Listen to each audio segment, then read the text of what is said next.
Après avoir vu la notion de champ électrique dû à deux charges, ici je vais voir le champ électrique dû à un ensemble de charges ou, si vous voulez, dû à plusieurs charges. Alors ce sont des charges ponctuelles, hein, ça va être des charges ponctuelles. C'est un ensemble de charges ponctuelles. Alors, comme il y a plusieurs charges,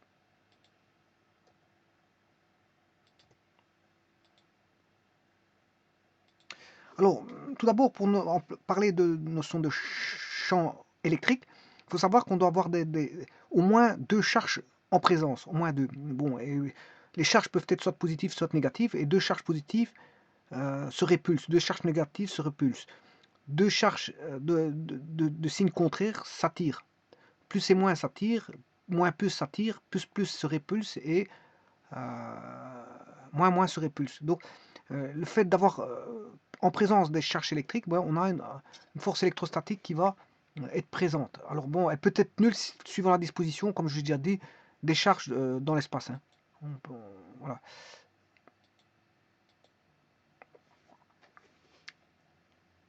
Donc on peut créer la matière peut-être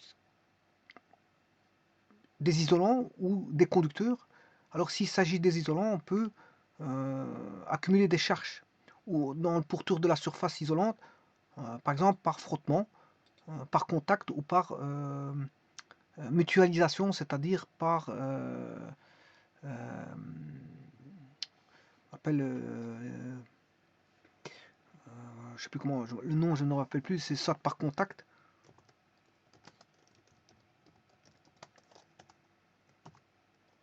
par frottement ou par mutualisation.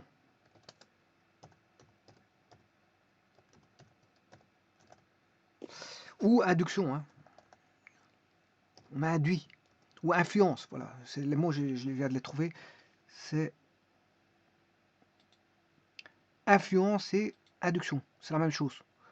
Par induction, par influence et ou par induction. C'est trois fois la même chose. Hein. C'est des termes différents mais qui signifient tous les trois la même chose. Donc là, il n'y a pas de contact. Vous aurez compris qu'il n'y a pas de contact. C'est à distance. Tout se fait à distance. Il n'y a pas de frottement, il n'y a pas de contact, donc c'est à distance. Donc on peut créer des charges comme ça. Par exemple, vous voyez ici un bâton de verre qu'on a frotté avec du drap, on obtient des charges positives sur le bâton de verre qui est isolant. Hein, c'est un isolant. Bon, si c'est un conducteur, bon, les charges électriques, les électrons vont circuler la barre et si c'est un circuit fermé, ben, ils vont retourner, les charges vont retourner à la Terre. C'est le courant. Les charges électriques, c'est le courant qui circule dans un conducteur électrique. Mais ici, bon, les charges, comme c'est des isolants, les charges s'accumulent au pourtour de la surface et restent là. Ils restent là. Tant qu'il n'y a pas un déséquilibre qui va venir se faire. Alors,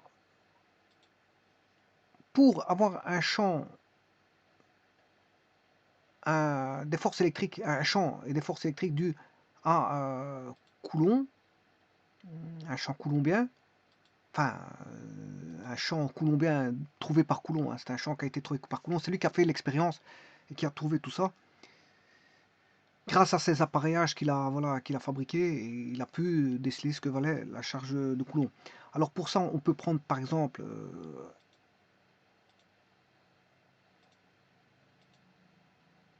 un bâton de verre, chargé, bien sûr, préalablement chargé, en frottant dessus, avec du drap.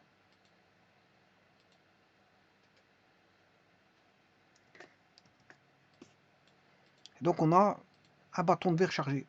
Alors ceci, c'est la charge grand Q.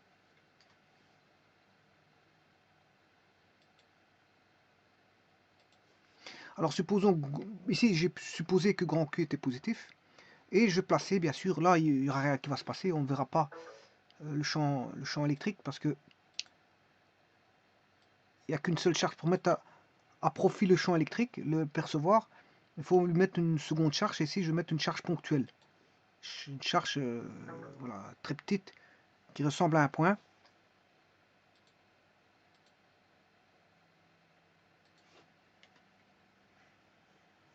Ici, je vais mettre une charge en un point M de l'espace, voilà, qui est positif. Bon, maintenant, si c'est positif, il y a une force qui va relier voilà, de centre à centre, qui est l'interaction, la ligne d'interaction de la force, qui va donner la direction. La direction sera sur la ligne reliant les centres à centre. Ici, si je peux prendre le centre de gravité, voilà, de centre à centre. Et là, on a la direction de la force. Comme elle est répulsive, on a un sens dans le sens va aller dans ce sens-là. Bon, maintenant, pour l'autre, on a aussi une force qui est comme ceci. Voilà, une force qui est comme ceci. Donc là, si je mets F, force électrostatique,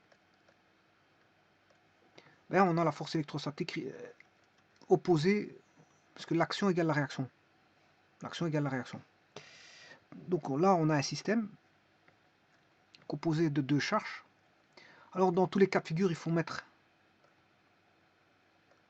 un repère. Donc, pour ça, le repère, je vais le mettre. Je vais mettre l'origine au centre de gravité de ici. Je vais mettre l'origine ici. O. Et là, bien sûr, on a le point M. Et là, je peux créer un repère linéaire. Voilà. Où on a un vecteur de base qui est U. Un vecteur de base U. Donc cette force électrostatique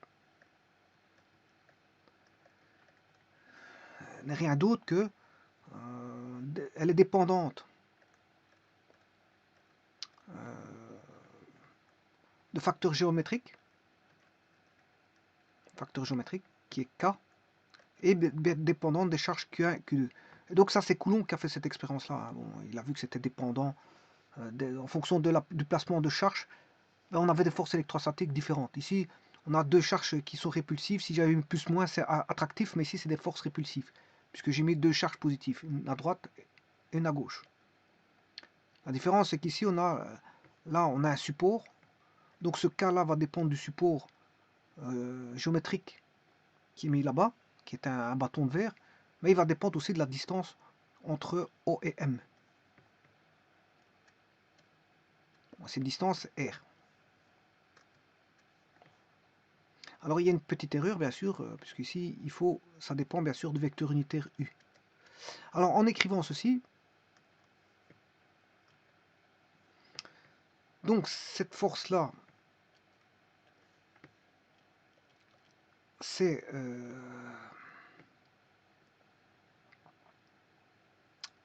égal à K fois R fois Q1 fois Q2. Bon, K, qu'est-ce que c'est K? Bon, il dépend des facteurs géométriques tels que la distance. Ça, c'est Coulomb qui a fait cette expérience-là. Bon, vous allez voir Coulomb sur Wikipédia, vous allez trouver cette expérience-là, comment il l'a faite avec sa balance. Il l'a fait avec une certaine forme de balance. Voilà. Et alors, bon, c'est 1 sur 4pi epsilon 0.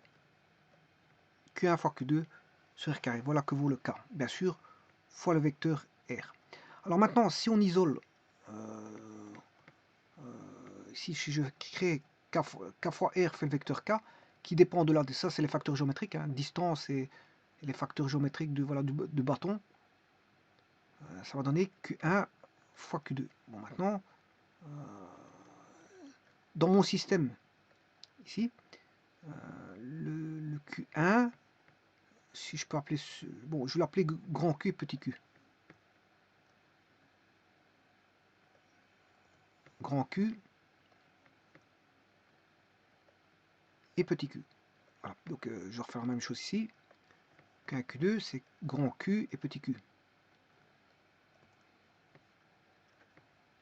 Grand Q, petit q. Bon. Je peux le faire ici aussi, parce que Q1, Q2, pour moi, c'est grand Q et petit q. Et là, vous avez F sur, sur grand Q petit q. Et maintenant, je vais isoler le système. Je vais isoler le système parce que pour l'instant, le système, si vous avez compris le système, c'est ça. Voilà, le système, c'est ça. Voilà, ça, c'est le système. Maintenant, pour parler du champ électrique, il faut que j'isole le système. Donc, je prends le système uniquement là. Et si je prends ce système-là, je peux écrire, je tiens compte uniquement du petit q. Donc f sur petit q est égal au facteur géométrique ainsi que la distance qui est là, fois grand Q. Donc cette force électrostatique, que j'appelle FE, qui est la force de Coulomb, hein, c'est la force de Coulomb, parce qu'il y a deux charges ponctuelles, enfin ces deux charges ici, s'il y a deux charges, je peux le considérer grand Q comme ponctuel, il n'y a pas de problème. Là on aurait deux charges ponctuelles, on a une force de Coulomb qui serait du style 1 sur 4 pi epsilon 0, Q fois grand Q fois petit q sur R carré. Voilà, c'est une force coulombienne. Donc ici, bien sûr, vous aurez compris que ça c'est un vecteur, K fois Q c'est le champ, c'est le champ électrique. Alors, je pourrais exprimer la chose suivante. En un point de l'espace,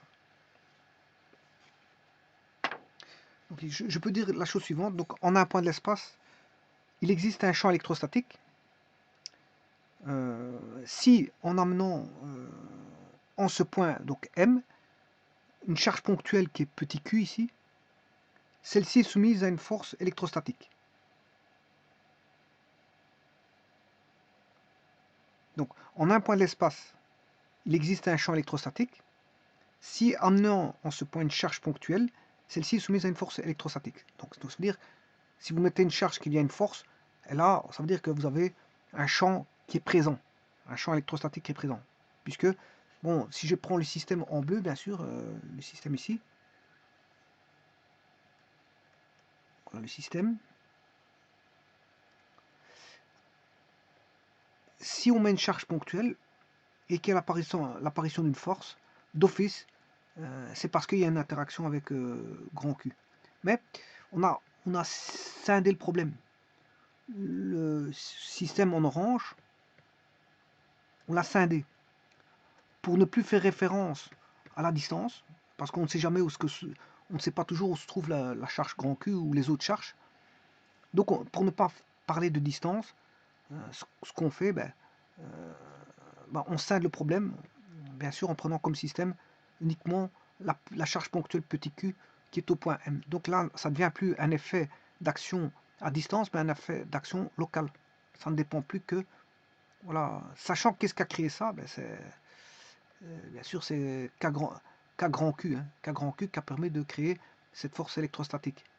Voilà. Et donc si vous mettez, et si vous avez un champ constant, si vous remplacez au point M par différentes charges, Q1, vous aurez F1 sur Q1. Si je mets une seconde charge, vous aurez F2, F2 sur Q2. Voilà. Si vous mettez une troisième charge, vous aurez F3 sur Q3 et ainsi de suite.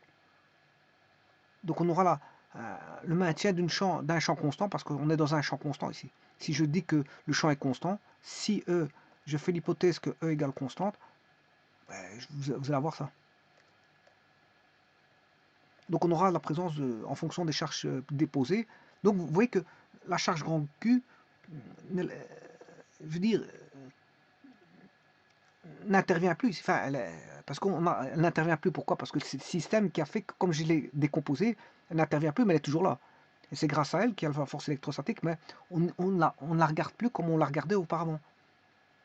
On se détourne du regard, si vous voulez, de cette charge grand Q. Et on considère uniquement la charge petit q qui est située au point M. Donc c'est un concept non plus à distance, parce qu'on ne sait pas où est la charge, à distance. Parfois on connaît la distance, mais parfois on ne la connaît pas. Donc pour faire abstraction de la distance, et pour ne plus avoir une action à distance, mais on va interpréter plutôt une action locale qui est au point M. Au point M. Bon, je continue ce que je voulais dire là. Soit maintenant une distribution de charge constituée par un bâton de verre chargé, on considère le point M. Bon, donc ici, je suis sur le dessin ici, bien sûr. Voilà. Donc on va considérer un bâton chargé. Ici, c'est chargé, il a été frotté par du drap c'est un bâton de verre, donc on aura des charges positives. Donc, soit en maintenant une distribution de charge constituée par un bâton de verre chargé ici, de charge positive, on va considérer le point M donc dans son voisinage et amener en ce point une charge électrique positive petit q, ici, petit q. Voilà, que je vais noter petit q. Et bien sûr qu'on y maintient immobile, hein. On y maintient immobile, le petit q est immobile, parce que bon, c'est de l'électrostatique. Hein. Voilà. Alors cette charge est soumise à une force électrostatique Fe, puisque toutes les charges portées par le bâton exercent des forces répulsives sur elle. Donc ici on a plein de charges, mais c'est valable pour deux charges ponctuelles. Hein. Je vous ai dit ici, si je n'avais mis que deux charges, grand Q et petit q, ça reste valable. Hein. Voilà. Ici, bien sûr, ici, la géométrie du support, bon, c'est une charge ponctuelle, bon, ça ne dépendra que de la distance et de la constante qui est 1 sur 4 pi epsilon 0. Parce qu'ici, il n'y a pas de géométrie de support, puisque ici, la géométrie du support, bon, c'est une charge ponctuelle, donc il n'y a pas de géométrie de support, c'est un point. Par contre, ici, il faut tenir compte de toutes les charges que vous avez là.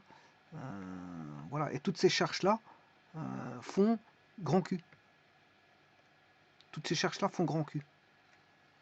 Voilà. Toutes les charges font grand Q, mais là, il y a une géométrie du support, parce que c'est un bâton en deux verres, alors que si c'est ponctuel, là, bon, je simplifie la chose en disant que bon, ce sera 1 sur 4 pi epsilon 0. Là, c'est fait avec des charges ponctuelles. Donc, c'est un champ, si vous voulez, c'est une force coulombienne. Et donc, si c'est une force coulombienne, je peux écrire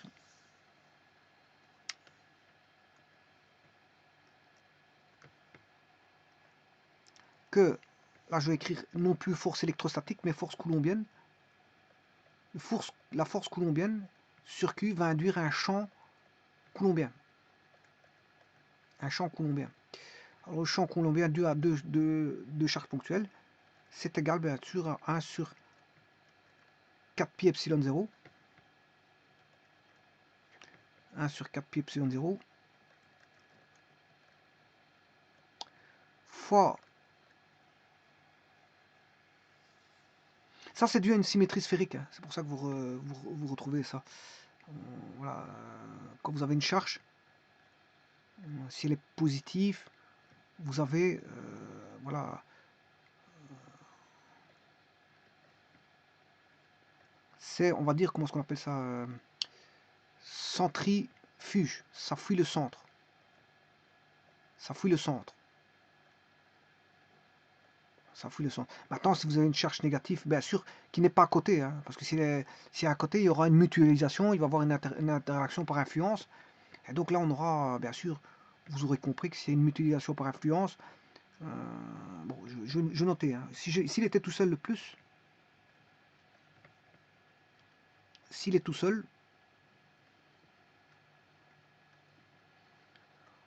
on a un champ électrostatique comme ceci, qui est du style centrifuge, parce que ça fuit le centre. Voilà. Et s'il y a du moins,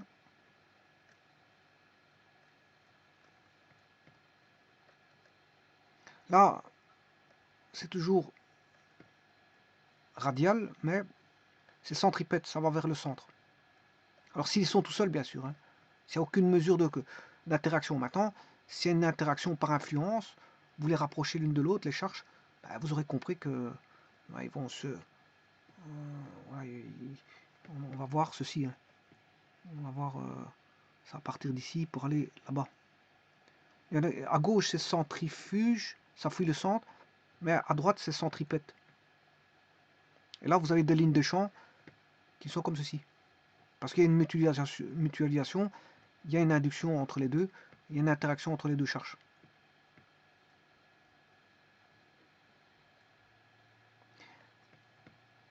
Et ça, ce sont des lignes de champ qui sont comme ceci. Voilà. Alors maintenant, vous allez me dire qu'est-ce qui se passe au milieu. Donc ça va du potentiel du plus élevé au potentiel négatif. Hein. Voilà, on va dire ça comme ça. Maintenant, s'il y a répulsion, ça ne se passe pas comme ça. Hein. Les lignes de champ ne sont pas comme ça. Voilà, ça c'est en attraction. Alors, comment ça va? Ici, si je mets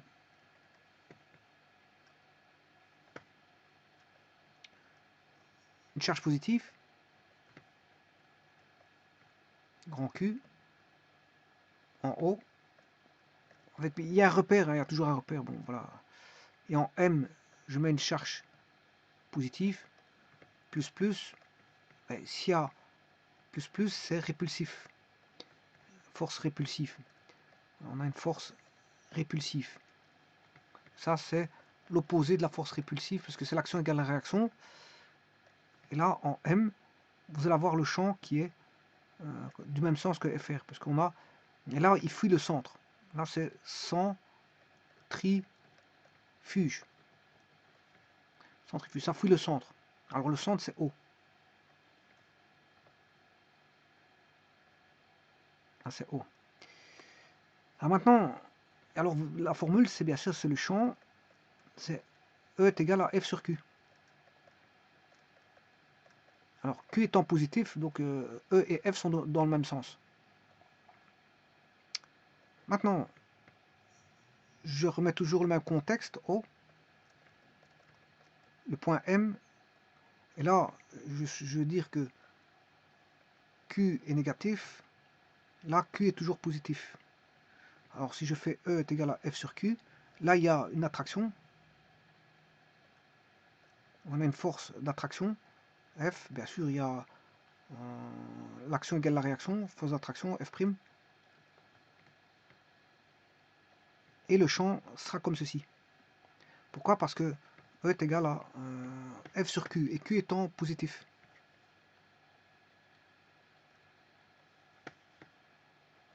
E est égal à F sur Q. Donc F et Q sont toujours du même sens. Voilà. Et là ici, c'est centripète. Ça, c'est dirigé, le champ est dirigé vers le centre. C'est centripète. Donc si je voulais faire ça ici, ben, on a plus moins. Ici, je remets la force plus moins. On a une attraction. Le vecteur champ électrostatique, il est tangent à ces lignes de champ. Hein.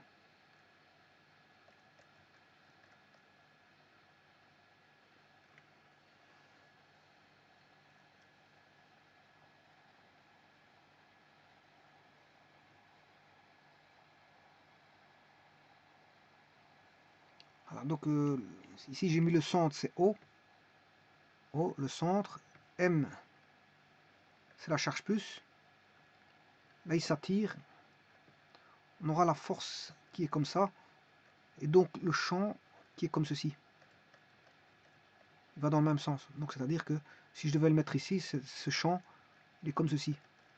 Il est centripète. Bon, parce que j'ai choisi du plus-moins. Si j'avais mis du plus-plus, il sera centrifuge. Voilà. Alors en tout point, on peut trouver le vecteur champ électrostatique parce qu'il est tangent aux lignes de champ.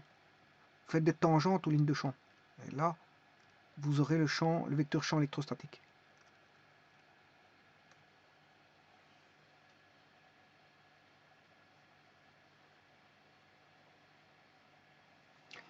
Alors maintenant, je vais voir, comme je l'ai dit, le champ dû à plusieurs forces. Je vais le faire dans l'espace. Alors pour ça, la première chose que je vais faire, je ne sais pas ce que je voulais dire encore ici, rajouter. Oui, c'est 1 sur 4 pi epsilon 0 fois grand Q. Hein. champ électrostatique, c'est 1 sur 4 pi epsilon de 0 fois grand Q. Bien sûr, comme ici, je tiens compte de la distance au carré, ben c'est Q sur R carré. Voilà. Et bien sûr, fois un vecteur unitaire, U. Voilà. Et ça, c'est le champ électrostatique. Voilà, le champ électrostatique. Là, je vous ai dit que, bon, ici, Q étant ponctuel, petit q ici étant ponctuel, c'est des charges ponctuelles, hein. Contrairement à tout à l'heure, j'ai mis un barreau. Et là, c'est la somme de toutes les charges positives qui fait la charge Q positif. Tout à l'heure, j'avais ici, j'ai pris un bâton de verre. Voilà. Ben, on dit bâton, parce que barreau, c'est plutôt pour un magnétisme. On a plus ou moins les mêmes effets. Voilà, d'ailleurs, il y a une équation qui est F est égal à Q, Q, Q fois le champ plus V fois B. B étant le champ d'induction et V la vitesse. Bon, mais ici la vitesse elle est nulle. Hein. Donc on a que tout simplement F égale QE. Ou si vous voulez, E est égal à F sur Q.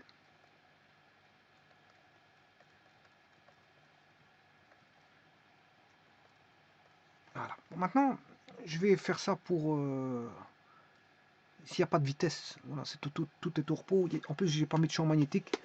Donc ici, je ne fais que voilà, des forces électrostatiques. Je considère que le point de vue électrostatique. Alors maintenant, je vais faire ce fameux l'ensemble de charges, bon, ce que je devais faire au départ.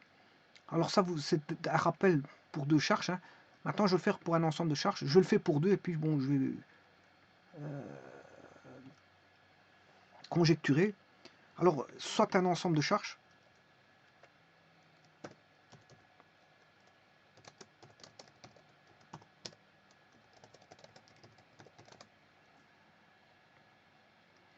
Bon, les charges, je vais les distinguer par un indice. C'est des charges ponctuelles. Hein.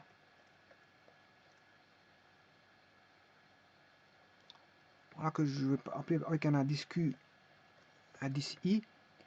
Bien sûr, I est compris entre 1 et N. Voilà, il y a N charges qui sont situées. Je vous ai dit que c'est une action locale. Hein. Le champ, c'est une action locale, donc je dois les situer en PI. Voilà, en PI. Et bien sûr, PI I est compris entre 1 et N, encore une fois. Et on se propose de calculer le champ en un point M. Je vais calculer le champ en M.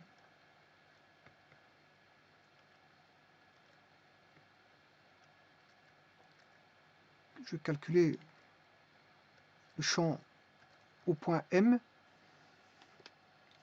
dans un système d'axe OX, Y, Z. Bon, on va faire ça. Alors ici, je vais travailler qu'avec deux charges et je vais dire vite faire une conjecture. Voilà, ça c'est le système OX, Y, Z. O, X, Y, Z. Bon, je vais désigner par RI. Le RI, c'est le vecteur OPI. Alors, petit dri, c'est le vecteur PIM.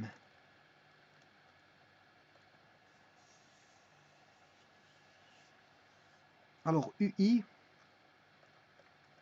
c'est le vecteur associé donc à RI. Donc, c'est le vecteur unité associé à RI. Donc, on aura, si vous voulez, c'est un vecteur unitaire. UI est égal au vecteur RI sur la norme de RI. Ce qui dénote qu'on a bien un vecteur unitaire. Hein. Voilà. Et bien sûr, j'aurai besoin du rayon vecteur OM.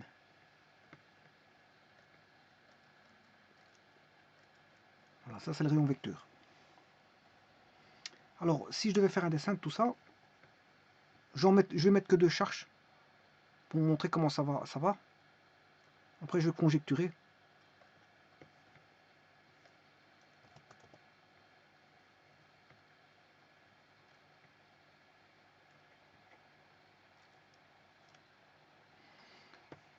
Donc, je vais calculer en un point M le champ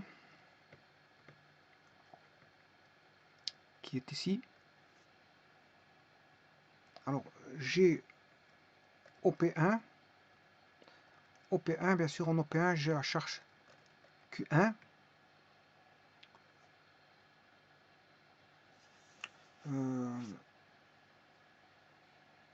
Bien sûr que je vais appeler le vecteur OPI, je vous ai dit, c'est R1. Je vais mettre un deuxième vecteur ici, voilà, qui est la charge Q2 est ici en P2. Voilà, et ça c'est le vecteur R2.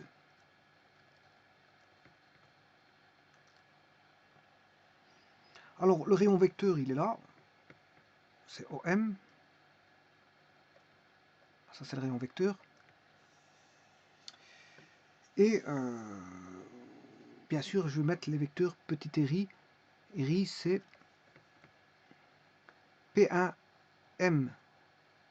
On a ri dans lequel on a un vecteur unitaire. Ici c'est R1. On a U1. Et là, on aura P2M. On aura, ça c'est le vecteur R2. Et on a le vecteur unitaire qui est U2.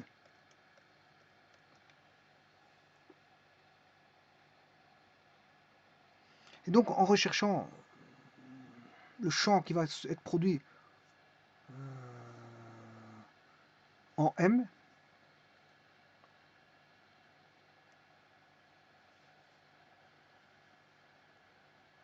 bien sûr, il y a une petite charge ponctuelle petit q ici. Alors, comment ça va se passer? Je fais l'interaction Q1, P1, supposons que ce soit répulsif. Voilà, supposons qu'elle est répulsive. Voilà, on a deux charges de même signe, Q1 et Q. Supposons que Q2, Q soit répulsif. Voilà. Et donc, il suffit de faire juste une somme vectorielle. Et là, donc on aura le champ E1, le champ E2. Donc là, on aura le champ E.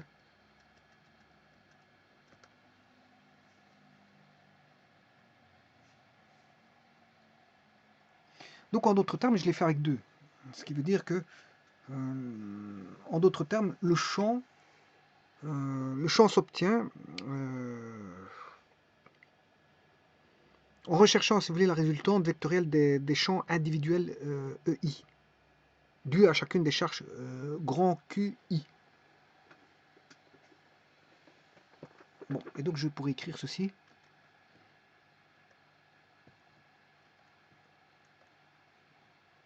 Le champ total serait égal à la somme pour I égale à 1. Je vous ai dit qu'il y a n charges. Non, le champ coulombien entre deux charges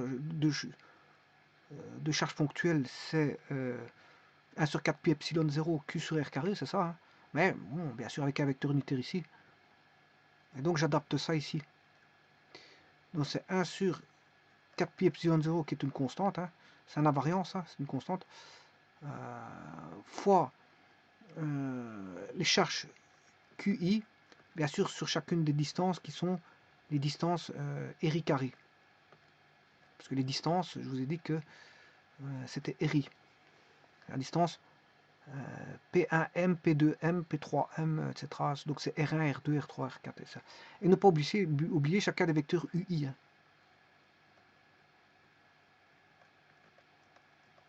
Voilà, pas non plus, parce que c'est un vecteur. Le champ, ça c'est la somme vectorielle. Donc il y a n, s'il y a n charges, c'est la somme là.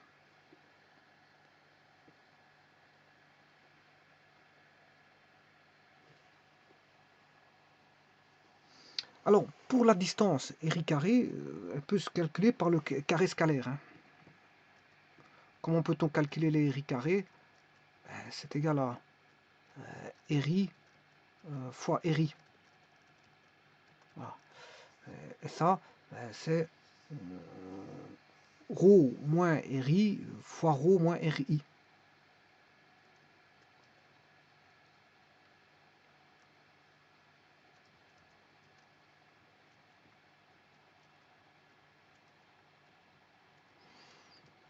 Voilà, et vous connaissez une fois pour toutes le ρ. Le ρ, vous le connaissez une fois pour toutes. Hein, voilà. Vous avez le ρ qui est OM. Voilà, le ρ qui est vos OM. Et vous faites le ρ moins les RI. Et vous allez avoir...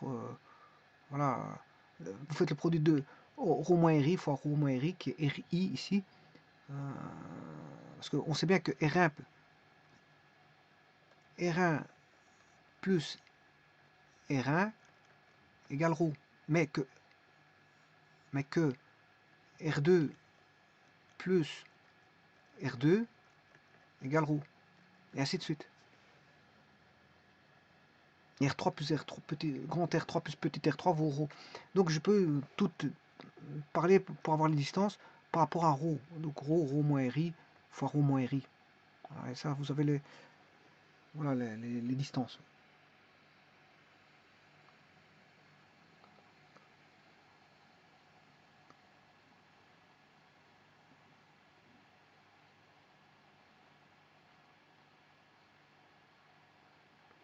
Bon, vous aurez compris que ça, c'est un calcul quand même fastidieux hein, à faire. Bon, surtout si on a une démultiplication des charges Q. Bon, le principe du calcul, lui, n'est pas compliqué. Le principe du calcul n'est pas compliqué. Pour la somme, par son caractère vectoriel, bien sûr que je suis en train de parler de son caractère vectoriel. Là, ça va donner des calculs assez longs et fastidieux. Bien sûr, si le nombre de charges est élevé. Hein. Donc, pour ça, qu'est-ce qu'on va faire? On va passer par le calcul des composantes. Hein. X, Y et EZ, c'est plus facile.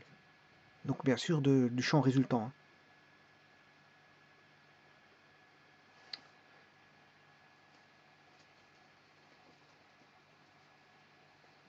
Donc, on passera par les composantes X, Y, EZ.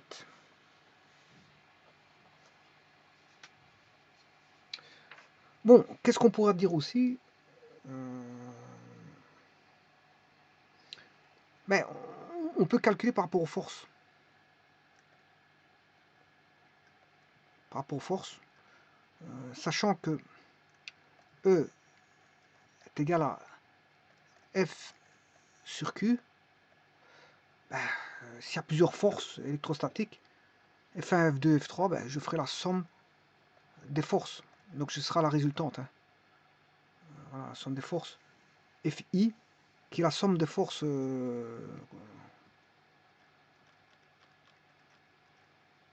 Je ferai la somme des forces FI. Donc de I égale à 1 jusqu'à N. Pourquoi? Parce que les forces s'additionnent, donc on peut faire ça.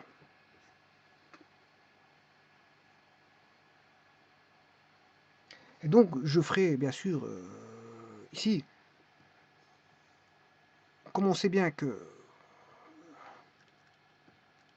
QE est égal à F, mais je réadapte pour un ensemble de forces, j'aurai la charge totale, Q totale, fois E, est égal à la somme des forces. Pour I égale à 1 jusqu'à N. Et donc le champ, très facile à trouver à ce moment-là,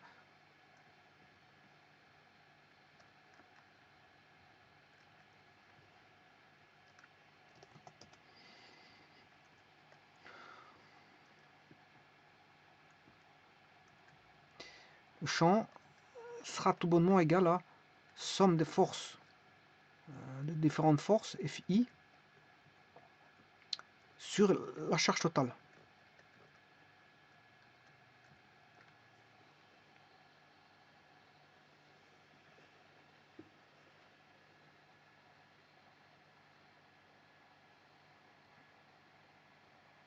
Donc, et là, je peux, on peut voir que euh,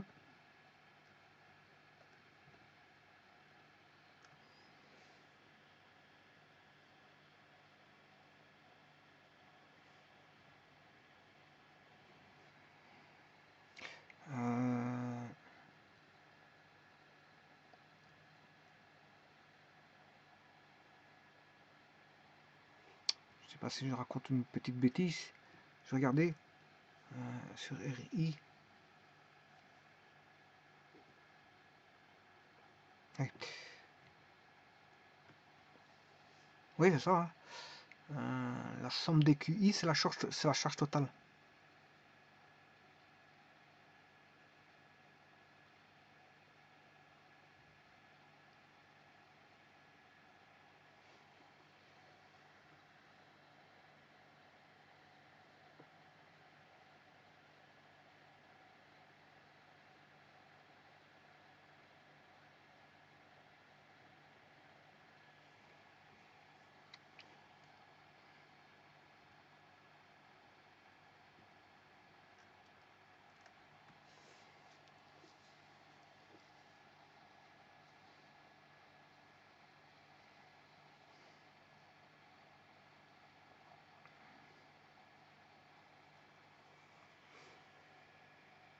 Non, ici, c'est pas la charge totale, justement. Ceci, c'est la charge au point M. Donc je dirais ici, c'est Q fois E. C'est la charge au point E, au point M. Donc ça, c'est pas la charge totale.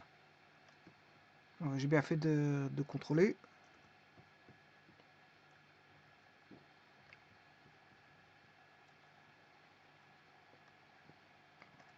Donc ce sera F1. Normalement,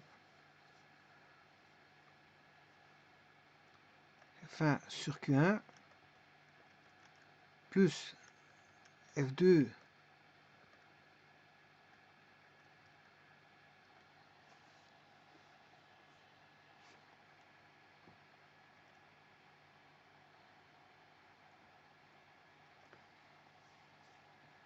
bon, je vais pas m'avancer trop vite parce que bon, je vais regarder. Est-ce que c'est Q ou donc j'ai dit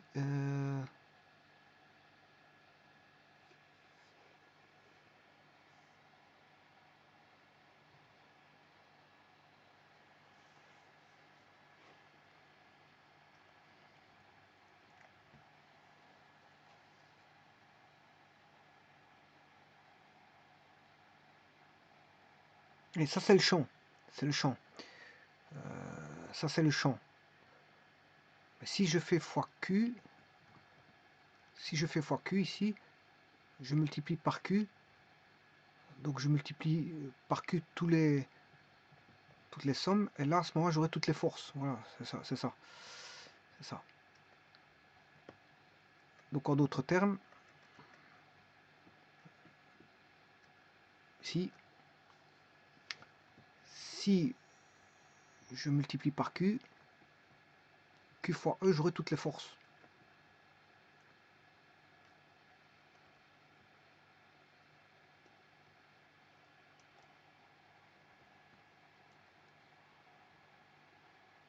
C'est la somme de toutes les forces.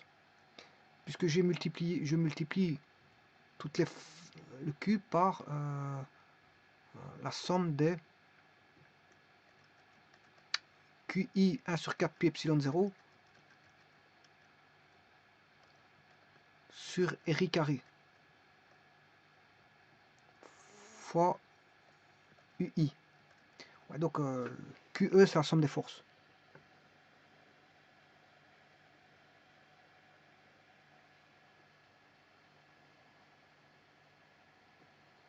QE c'est la somme des forces. Q fois E c'est la somme des forces. Et Q c'est la charge qui est au point M. QE c'est la somme des forces.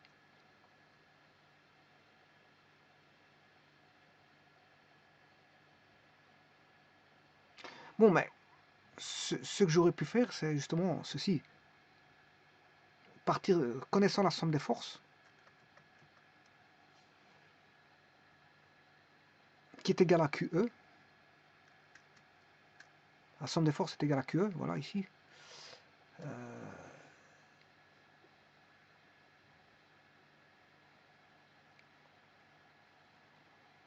Eh bien, si je divise par Q,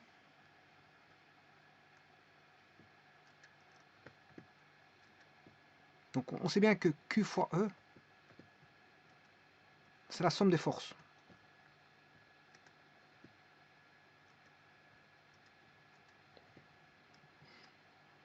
Q fois E, c'est égal à la somme des forces.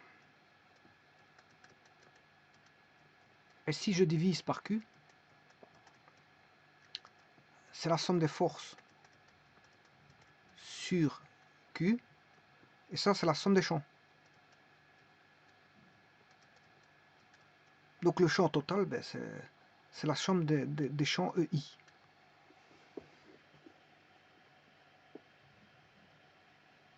Donc on va dire que les champs électrostatiques s'additionnent vectoriellement, tout comme les forces. On va dire ça comme ça.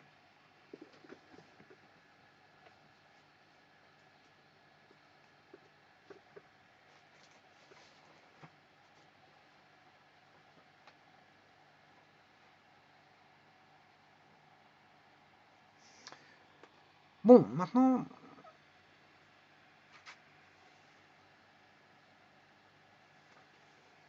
j'aurais pu mettre en fonction de EX, EY, EZ par rapport aux composantes. Bon, je vais le faire que pour EX. Bon, je peux le faire pour EY, c'est la même chose. X, voilà, je vais le faire quand même. EY, et Z, voilà. Ça, c'est par rapport aux composantes. C'est un peu plus simple. Voilà. C'est la somme des composants de chacune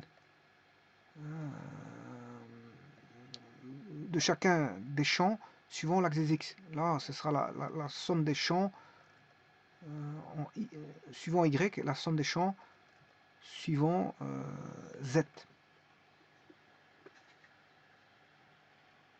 Ça, c'est égal à somme des QI sur Kpi epsilon 0 1 sur R carré. Voilà, ici vous aurez la même chose. R carré.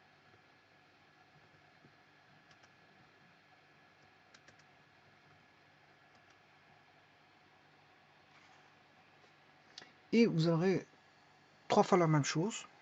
C'est pour ça que c'est beaucoup plus simple. Mais on va tenir compte des cosinus directeurs, c'est juste ça. On va tenir compte des cosinus directeurs.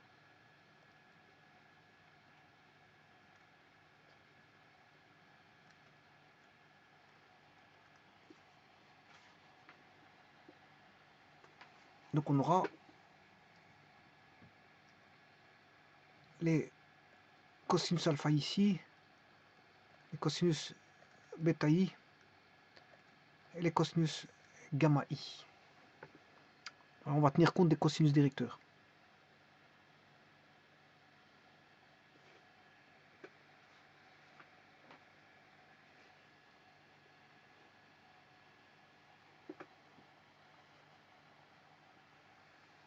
Bon, c'est les cosinus directeurs, ceci des vecteurs UI. Hein. C'est le cosinus directeur des vecteurs UI.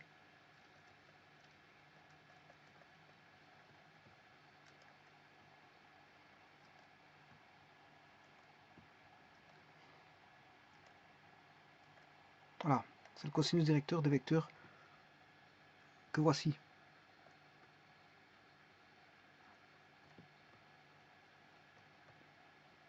U1, U2, je vous rappelle la cosinus directeur. Supposons que vous avez un vecteur comme ceci. Si ça c'est x, vous aurez cosinus alpha. Si ça c'est y, vous avez cosinus bêta. Et si ça c'est z, vous avez cosinus gamma.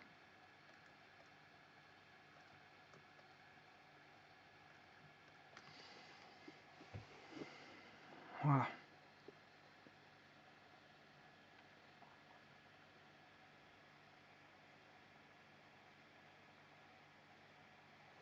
Je vous remercie.